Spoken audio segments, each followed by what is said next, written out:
పొద్దున్నారు రాను నా ఆఫీస్లో పోయి నేను కూర్చుంటా.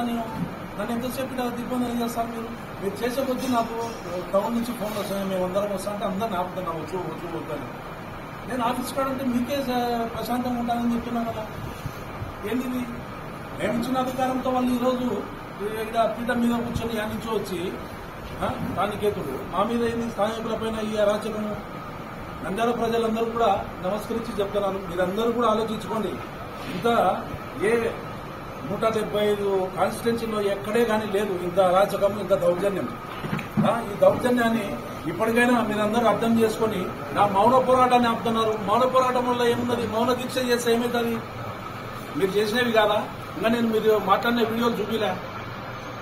మమ్మల్ని ఏమో మీరు నోటికి వచ్చినట్టు అనొచ్చు. మేము మౌన పోరాటం చేస్తామంటే కూడా దానికి మీరు దిగ్బంధన చేయాలని నన్ను ట్రై చేస్తే ఎట్లా? ఏంది అరాచకం? నేను సంఘ విద్రోహ శక్తినా లేకుంటే నేనేమన్నా ఇంకా ఏమైనా చేస్తున్నానా? నేను మౌన దీక్ష చేస్తాను ఆడ కూర్చొని. గాంధీ తాతకు ఈరోజు రిపబ్లిక్ డే కదా, ఈరోజు ఆయనకు కూడా ఒక వినతి పత్రం ఇద్దామని నేను అనుకున్నాను. అవన్నీ కాకుండా మీరు ఇష్టం వచ్చినట్టు నన్ను దిగ్బంధన చేసి ఏం సాధిస్తామని. మరి నేను ఇప్పుడు వీడియోలు చూపిస్తాను.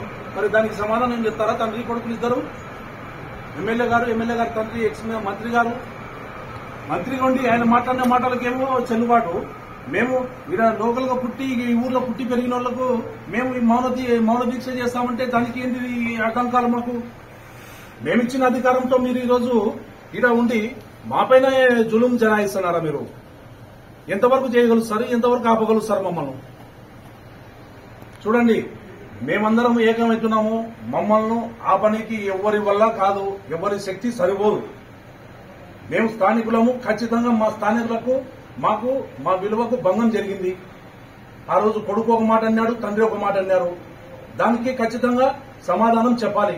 ఈ రోజు వచ్చి మీడియా మిత్రులు నన్ను ఎందుకు మీరు ఈ యాత్ర చేస్తున్నామని అడిగినారు. మరి ఇదే మీడియా మిత్రులను కూడా అడుగుతున్నాను. మీరు పోయి మళ్ళీ ఎందుకు ఆ రోజు స్థానికేతులను అడగలేదు? మీరు ఎందుకు అట్లా మాట్లాడినారు? నంద్యాలలో మొగోడే పుట్టలేదు అని ఎవరికి సవాల్ చేసినారు మీరు?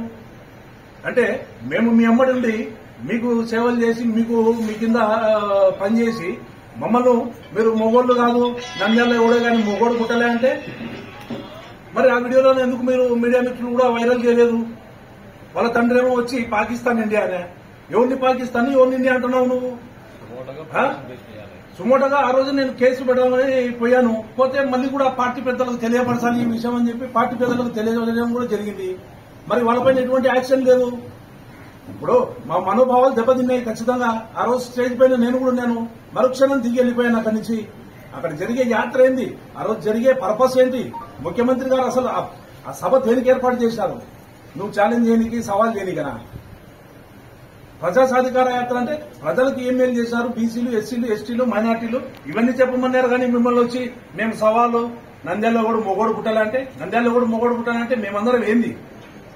మేమేంది? ఇదే మీరు ఒక అందమైన పోస్ట్ లో ఉండి ఎమ్మెల్యేగా ప్రజాప్రతినిధిగా ఉండి నువ్వు ఇవే మాటలు మాట్లాడేవి. నంద్యాలలో మొగోడు పుట్టలే, నంద్యాలలో మమ్మల్ని ఎవరు తరుముతారన్నారు? నువ్వు తరుముతారన్నారు. నువ్వు అను డైరెక్ట్ గా దమ్ముంటే పేరు పెట్టాను. ఈ రోజు అవతల పార్టీ నుంచి నీకు సవాల్ ఇస్తుంటే ఈ రోజు వరకు కౌంటర్ వేసే దమ్ము లేదు నీకు. నువ్వు నా పైన ఏంది ఇది? నేను సొంత పార్టీలో ఉండి నేను మీకోసం, మీ కుటుంబం కోసం నేను ఎంత చేశాను? ఇప్పటికి నంద్యాల కాన్స్టిట్యున్సీలో మొట్టమొదటి వ్యక్తిని పార్టీలో చేరింది గోకుల్ రెడ్డి. భూమానాయుడు రెడ్డి పార్టీ ఇచ్చిపోతానే చేరింది గోకుల్ రెడ్డి, రాజగోపాల్ రెడ్డి. ఇద్దరం చేరినాం. మమ్మల్ని అందరినీ పక్కకు తొప్పి మీరు రోజు ఏంది మీ పైశాచిక ఆనందం? మీరు పదవులను అనుభవించుకుంటా మాకు ఏం చేద్దాం అనుకుంటున్నారు? ప్రతి ఒక్కదానికి అడ్డమా? లోకల్లోనికి ఏదైనా పోస్ట్ ఇస్తామనే అడ్డం. అంటే అన్ని మీరే అనుభవించాలి. మీరు ఈ రోజు ఏదో సేవలు చేస్తున్నాం అంటున్నారు. ఏం సేవలు చేస్తున్నారయ్యా మీరు? ఏమన్నా నీ ఆస్తి రాసిస్తున్నావా నంద్యాల ప్రాంత ప్రజలకు? ఆస్తి రాసియాలని నేను అడుగుతున్నా ప్రశ్న. మీరు ఏం రాసిచ్చినారని ఈ రోజు మేము సేవలు చేసినాం చెప్తున్నా. ఇప్పుడు అన్ని దీంట్లో ఆదిరెడ్డి, జగదీశ్వర్ రెడ్డి గారు చేసిన ఘనకార్యాలన్నీ ప్రజలను భయప్రాంతులకు గురి చేసుకుంటా మీరు ఇష్టం వచ్చినట్టు ఫోన్లు చేసి వార్నింగ్లు ఇవ్వడము. వార్నింగ్ ఎట్లిస్తారో ఇవ్వండి, నేను ఉంటా. గోకుల్ రెడ్డి వార్నింగ్ ఎట్లుంటుందో చూసారు మీరు. నీ అమ్మడి ఒక మనిషి కూడా నిలబడరేమని అనుకుంటున్నారేమో నేను గట్టిగా తలిచినానంటే. ఒక్కరిని తిరగాలి, నువ్వు గన్మెన్ అని పెట్టుకొని తిరుగుతున్నాను, నువ్వు నీ ఆయన నీ గన్మెన్లు. మా ప్రాంతానికి వచ్చి మా ప్రాంత ప్రజలతో మీరు సవాల్ చేస్తారా? నంద్యాల మొగోడు పుట్టలే, నంద్యాల మొగోడు లేడు అంటే మేమంతా ఏంది? మా మనోభావాలు దెబ్బతిన్నాయి ఆ విషయమై నేను పోరాడుతున్నాను. ఈ ప్రాంతంలో పుట్టి పెరిగినాను, మా ప్రజల కోసం నేను పోరాడుతున్నాను ఈరోజు. అది తప్పెట్లయితుంది? మీరు మీడియా మిత్రులారా దయచేసి మీరు కూడా ఈ రోజుపై ఆయన అడగండి ఏ విధంగా ఈ మాట అన్నాడో. నంద్యాల ప్రాంతంలో మొగోడే పుట్టలేదంటే మేమేమన్నా ఆయన ఉద్దేశం ఏంది అంటే మేమే ఏంది మొగోడే పుట్టలే మమ్మల్ని మేము విన్నామా? అన్నోని పేరు పెట్టాను నువ్వు దమ్ముంటే. ఆ దమ్ము లేకుండా మీరు మైక్ ఎత్తుకొని గాంధీ చౌక్ లో ఈ రోజు అదే జరిగింది.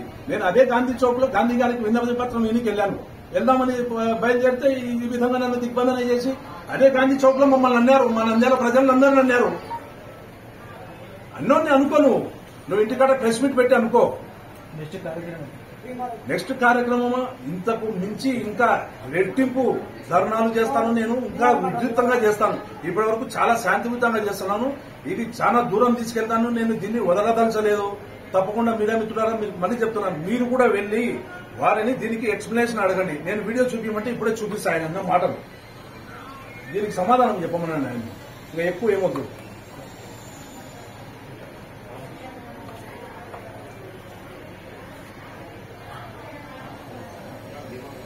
ఆయన సన్నివేశంలో వచ్చింది అవార్డు అని అనొచ్చు.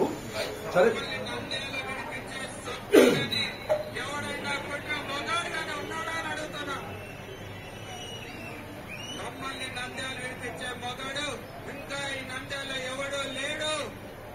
ఇదే మిమ్మల్ని నంద్యాల వినిపిస్తాం మేము అన్నామా? మేము మమ్మల్ని రెచ్చగొట్టి నంద్యాల ప్రాంత ప్రజలు మీకు ఓట్లేసి మీకు అధికారాన్ని 20 సంవత్సరాల నుంచి మీ కుటుంబాన్ని నెత్తి మోసుకుంటుంటే నువ్వు మళ్ళా నంద్యాల ప్రాంతంలో మొగోడే లేడు, దీనికి సమాధానం ఖచ్చితంగా చెప్పాలి.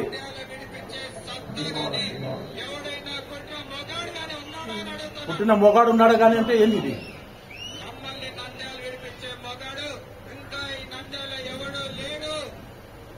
దయచేసి మీరందరూ కూడా అన్న పోలీసులు మీరు కూడా అర్థం చేసుకోండి. కేసు రిజిస్టర్ చేయాలి.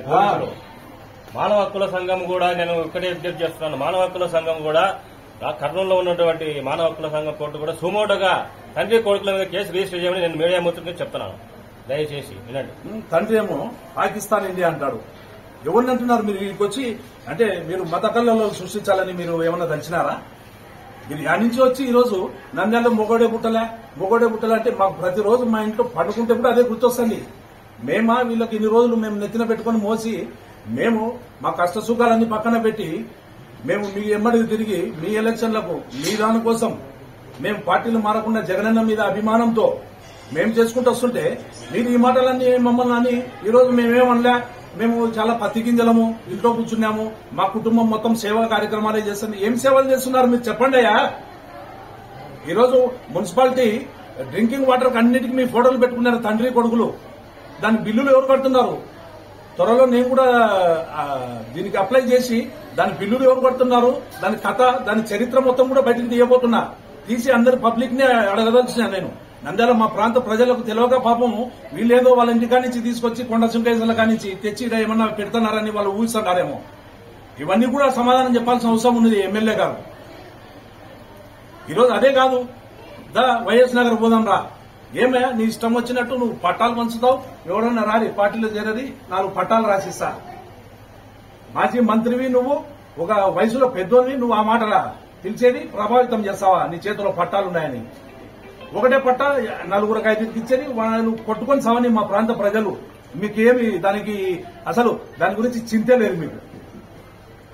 ఎంతమందికి ఇస్తారు పట్టాలు? నీ బామ్మర్ది ఆదిరెడ్డి ఏమో పట్టాలు ₹1,00,000 అమ్ముకుంటున్నాడు.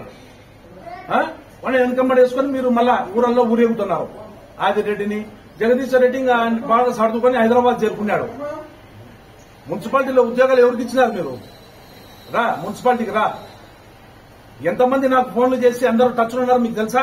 పార్టీలో నుంచి అన్నా మేము రాలేకపోతున్నాం, మీ వెనక మేము ఉన్నాం. ఎన్ని అరాచకాలు వీళ్ళవి.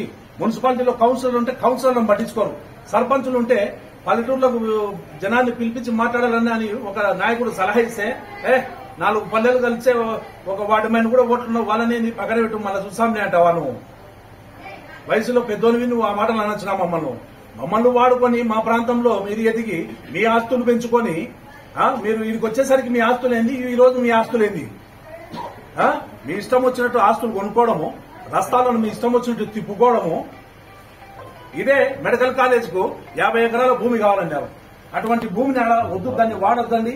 భీమవరంలో భూమి ఉన్నది మాదే, మా కుటుంబానికి 200 ఎకరాలు ఇక్కడ భీమవరంలో బ్రాహ్మణపల్లెలో మేము ప్రజల కోసమే వదులుకునేది. ఆ భూమిలో ఒక 50 ఎకరాలు నేను రైతులను అందరినీ కన్విన్స్ చేస్తాను. వాళ్ళకు అటు సైడ్ సీలింగ్ పొలాలు అట్లా ఉన్నాయి, అవన్నీ కూడా సర్దుబాటు చేద్దాము. 50 ఎకరాలు ఒకే చోటు ఇద్దాము.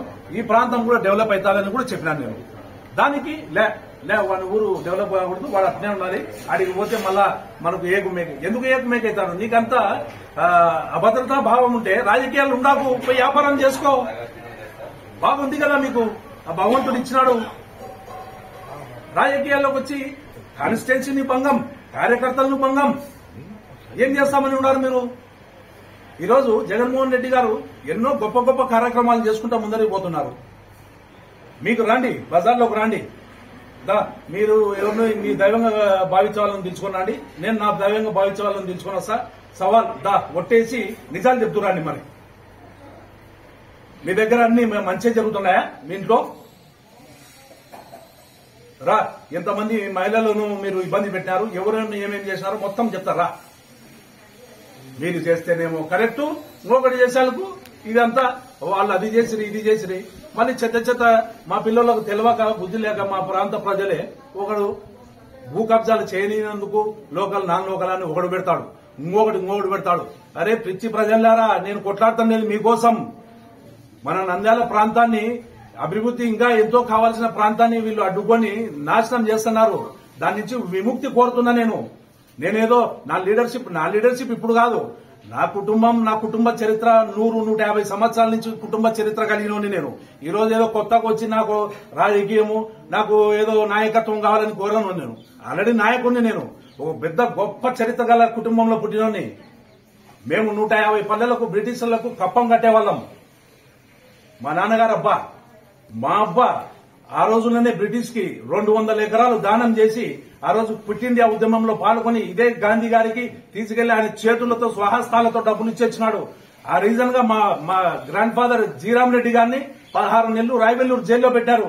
ఇదేదో నేను మాటల్లో చెప్పేది కాదు, చరిత్ర ఉంది. రాయలసీమ ఫ్రీడమ్ ఫైటర్స్ బుక్ లో తెరిచి చూస్తే మీకు అందరికీ చరిత్ర తెలుస్తుంది. గోకుల్ రెడ్డి కుటుంబ చరిత్ర. నేనేదో ఈ రోజు వచ్చి నేను ఈ తూతు పొరాలతో అందరితో కొట్టాల్సిన నాకు అవసరం లేదు. మధ్యలో ఏదో డబ్బులు వచ్చి రాజకీయాల్లోకి వచ్చినోని కాదు. నేను త్యాగాల కుటుంబంలో పుట్టినోని. ఎన్నో రకాల త్యాగాలు చేస్తాం మేము. ఆ రోజుల్లో 200 ఎకరాలంటే ఏం చిన్న మాటనా? అది త్యాగం. మాది ఇప్పటికి భీమవరంలో బ్రాహ్మణపల్లెలో 200 ఎకరాలు పేద ప్రజల కోసం సీలింగ్ లో వదిలేసాం ల్యాండ్. అది త్యాగం. ఏం త్యాగం చేసినావో చెప్పు. నువ్వు ప్రజాసేవ మేము అది పెట్టినాం ఇది పెట్టినాం 10 ఏళ్ల నుంచి సాకుతున్నాం అన్నట్టు మాట్లాడుతున్నారు. నువ్వు నీ తమ్ముడు మీరందరూ మందు కొట్టుకుంటా మాట్లాడిన మాటలు ఏంది? నంద్యాల కాపులను దొడ్లో గొర్రెలను కొన్నట్టు కొనొచ్చు సంతాలోనే అంటారా మీరు? వీడియోలు దానికి తగ్గ వాయిస్ రికార్డులు అన్ని కూడా తీసుకొస్తా నేను. మళ్ళీ మీడియా మిత్రులారా మీ ముందరికే తీసుకొచ్చా. ఖచ్చితంగా మీరందరూ కూడా ఈ రోజు ఏ విధంగా మీరు ఆత్మగౌరవ యాత్ర పెట్టినావు అని నన్ను మొన్నటి నుంచి మీరు అడుగుతున్నారు. అదే విధంగా మీరు వెళ్లి నేను చూపించిన ప్రతి ఒక్క మాటను మీరు వాళ్ళని అడగాలి, నిలదీయాలి. మీకు కూడా బాధ్యత ఉంది. మీరు కూడా ఇక్కడ పుట్టి పెరిగిన వాళ్ళు మీడియా మిత్రులు. పోలీసులకు కూడా దయచేసి చెప్తున్నాను, నేను మీ అందరి ఏమంటారు మీ అందరి ఇండిపెండెన్స్ కోసం నేను కొట్లాడుతున్నా. ఈ రోజు ఇండిపెండెన్స్ డే రోజు అందరికీ స్వేచ్ఛ ఉంది, ఇండిపెండెన్స్ ఉంది. నంద్యాల ప్రాంత ప్రజలకు లేదు, మాకు లేదు, మీకు లేదు, అధికారులకు అందరికీ తెలుసు. ఏమంటే అందరూ వెయిట్ చేస్తా ఉన్నారు సమయం కోసం. సమయం వచ్చేసింది. నేను ఇడవదలుచుకోలేదు. నువ్వు ఇంత కాదు, నువ్వు ఇంత చేస్తే నేను 10 ఇంతలు చేయగలుస్తా. మంది బలం, కండ బలం, గుండె బలం అంటావా? మీరెవరు కూడా ఊహించలేనంత ఉంది నాకు. నన్ను ఆపదలచడము, నేను కేవలం ఒక ఆఫీసర్స్ వచ్చారు వాళ్ళకు మర్యాద ఇచ్చి నేను ఇక్కడ కూర్చున్నా. ఇప్పుడు కూడా ఎందుకు లేస్తున్నా అంటే 11 దాటుతుంది. ఇంకా 12 అయితే కూడా ఫ్లాగ్ హాయిస్టింగ్ చేస్తే మర్యాద ఉండదు. ఆ విషయంలో నేను లేచి బయలుదేరి ఆఫీస్ దగ్గర కూర్చుంటా అంటున్నాను. వాళ్ళకి ఏం ఇన్స్ట్రక్షన్స్ ఉన్నాయో వాళ్ళ బాధ వాళ్ళకు ఉంటుంది. కానీ ఖచ్చితంగా వెళ్తాను. అక్కడికి వెళ్లి నేను ఫ్లాగ్ హాయిస్టింగ్ చేసుకుని నా ఆఫీస్లోనే కూర్చుంటాను. కానీ మీడియా మిత్రులారా మీకు చేతులు ఎత్తి నమస్కరిస్తున్నాను. ఖచ్చితంగా నేను ఏదైతే వీడియో చూపించినానో ఆ వీడియోకి ఎమ్మెల్యే గారి దగ్గరికి వెళ్లి మీరు వారి తండ్రిని ఇద్దరిని కూర్చోబెట్టి మీరు ఎక్స్ప్లెనేషన్ అడిగి ప్రజలకు వాళ్ళ ఏ విధంగా వాళ్ళు ఎందుకు అన్నారో ఆ మాట అనేది ఖచ్చితంగా మీ ద్వారా ప్రజలకు తెలియపరచాలని నేను కోరుకుంటున్నాను.